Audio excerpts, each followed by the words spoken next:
చూపుతో మార్గం చెప్పెను, అడుగుతో గమ్యం చెప్పెను. నేనున్నానని నీకే కాదని, నిన్నటి రాతని మార్చేస్తానని.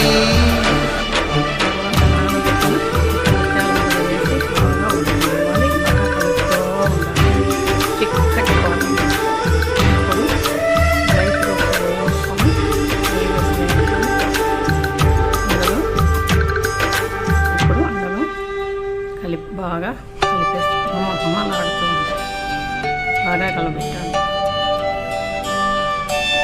ఫైనల్గా బెల్లం వేయాలి. ఆ బెల్లము కొంచెం కొంచెం వేసుకుంటాము. ఎవ్వరు లేని ఒంటరి జీవికి తోడు దొరికిందని,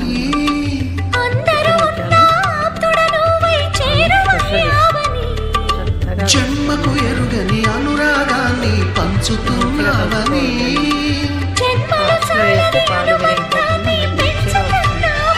శ్వాసతో శ్వాసే చెప్పెను, మనసుతో మనసే చెప్పెను, ప్రశ్నతో బదులే చెప్పెను. నేనున్నానని